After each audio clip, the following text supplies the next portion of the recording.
So the lies continue to pile up, and the US government is actually manipulating the American people. But most people don't realize how they're even doing this. Well, let's talk about that.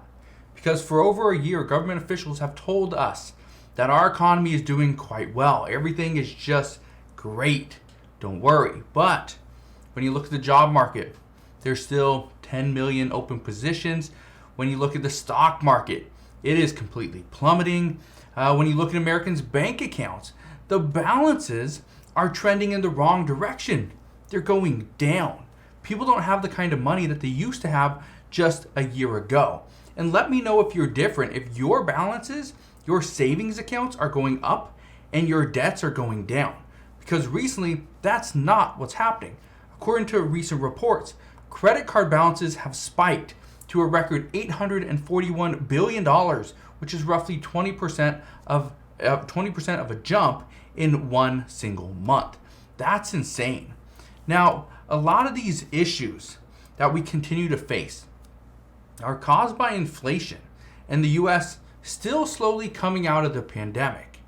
Now, if you talk to the Biden administration, they're saying that no, this is the greatest surge, this is the greatest economy, everything is just wonderful. Again, it's not that great.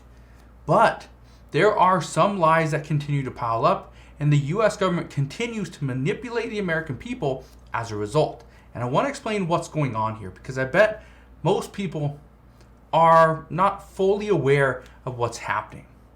Now, you know that the government keeps on telling us we need to get back to work. That we need to go back to work because if we go back to work, it's going to fix the problem surrounding inflation. It's going to give us more money so we can buy more products, and then inflation doesn't really impact us. And they keep telling us that, everybody's hurting, even them. But is that true? Well, it's not necessarily true. The government wants Americans to go back to work because they see how valuable workers are to their tax revenue. Yeah, to their tax revenue. Because according to the Congressional Budget Office, they are saying that in 2022, the US government will collect a record high $2.6 trillion in income taxes. One third of that $2.6 trillion is actually going to be because of the raises people have received from their employers. That's where it's coming from. Another third is actually going to be coming from pandemic policy, like new money that's coming in that before we didn't have, like deferred payroll taxes. That was one that was fairly big, and one that was huge. It was a substantial benefit to people that received it. Was the tax-free income of up to $10,400 in unemployment benefits. That was huge. So now that we're going to start receiving that money, this is going to be substantial. Now, here's where the lies continue to pile up. U.S. officials keep saying that everybody is being impacted and the economy is feeling the effects of it. But honestly, it's not true. The economy is doing better than ever with all the income tax revenue that's coming in. Now, yes, are we seeing some issues? Yeah. We have food shortages, which means people cannot buy as much food as they want. And if they could spend more money on food, guess what?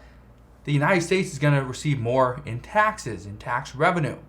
Well, what about buying cars? Here's another issue. Right now, car prices keep going up, which is crazy, but new and used vehicles are going up in price. Why? Because we have a semiconductor chip shortage. Well, that's an issue because as we have these shortages and we have a lot of new vehicles just sitting in lots waiting to go out, here's the issue. The American people can't spend their money that they really don't have on a new vehicle, and then guess what? The US government gets a little bit of a kickback, right? We get some money. They get some tax revenue from it. That's a big deal. So yeah, is the federal government hurting? I don't think they're hurting.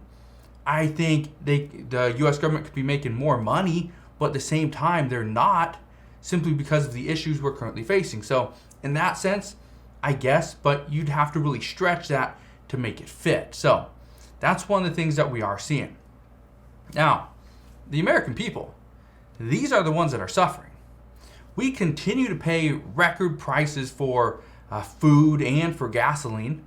Our paychecks are being whittled down as a result of higher inflation.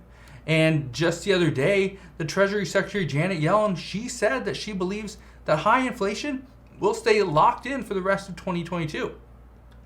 Okay, it's not what we want to hear, but that's the truth. Is they are now coming forward. The federal government, or federal employees, right? Janet Yellen, Federal Reserve Chairman Jerome Powell. They're now starting to talk about inflation, how it's not transitory. It's something that's here to stay. Now, here's what you need to understand. Right now, we are owing more in taxes due to higher wages. And on top of all that, government officials are still contemplating, again, this is a big struggle.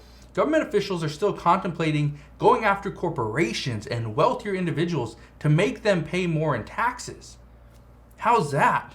And guess what's going to happen? This is exactly what was said by multiple large corporations, by CEOs. They are saying that if a corporation is required to pay more in taxes, then they will have to push over some of those losses over to the end consumer. And guess who's going to pay more? Yeah, it's you and I. That's the real issue. So even though the federal government's telling us that no, we need to get these corporations to pay more, we need to get wealthier individuals to pay more money, that's all fine and good. But here's the problem. If they push all that those additional taxes or that loss onto the end consumer, that means we're paying more. They receive the exact same money that they were getting before. They're not impacted at all. But guess who is impacted? You and I. The people that are actually working, right? The people that are trying to do what we can. We're not the 1%. We're not making $20 billion a year, right? We're the everyday people. That's who's being impacted. But that's not what the federal government is telling us. The federal government is telling us that we have to go after the wealthy and the large corporations because that is going to reduce inflation. But some are saying that no, it will not. It will actually hurt just as much. So again, that's what we know. And I try to bring you these different news stories because of one thing. When you read Fox News or CNN or Bloomberg or CNBC, wherever you get your news, you're only going to receive part of the information. One of the things that I try to do, and there's other YouTubers that do the exact same thing, so make sure you go and follow them as well, is we put together a bunch of different pieces of information. We put together the puzzle to give you the full analysis of what's actually happening and what is going to impact us in the future. So if you have any questions on any of this stuff whatsoever, please ask your questions down in the comment section below. If you do like these daily uploads, do me a favor, go ahead, click that subscribe button so you never miss an update. Also, click that notification bell so that you are notified as soon as a new video comes out. But if you have any questions, ask your questions down in the comment section below. I'll see you guys on the next one.